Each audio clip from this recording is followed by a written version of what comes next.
مکتبۃ المدینہ کے مطبوعہ رسالے میں سدھرنا چاہتا ہوں کہ صفحہ نمبر 13 تا 14 ایک مختصر سا مدنی پھول قبول کیجئے۔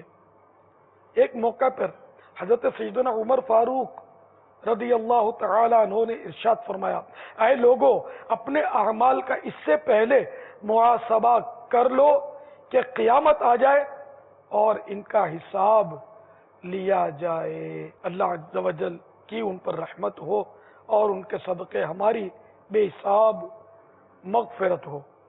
اپنے سابقہ یعنی پچھلے اعمال کا حساب کرنا یہ محاسبہ کہلاتا ہے کہ تو نے کیا کیا عمل کیے۔ سیدنا فاروق اعظم رضی اللہ تعالی عنہ اس طرح اپنا حساب کرتے، بس یہ انہی کا حصہ تھا کہ رات کے وقت اپنے پاؤں مبارک پر درہ، چابک یا کوڑا جس کو کہتے ہیں، مارتے اور فرماتے، اے عمر، آج تو نے کیا کیا کیا مجھے بتا۔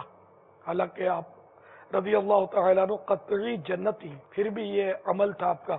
اور ایک ہماری حالت ہے کہ نیکی کے نون کا نقطہ تک ہمارے پاس نہیں، قدم بعد میں اٹھتا ہے، گناہ پہلے سرزد ہوتا ہے۔ اس قدر گناہوں کے باوجود ہماری غفلت کی نیند نہیں اڑ پاتی۔ روز بروز اٹھتے ہوئے جنازے بھی ہمیں نہیں ڈراتے، ہم سمجھتے ہیں یہ گیا وہ گیا، ہمارا کیا بنے گا اس کی طرف کوئی توجہ نہیں۔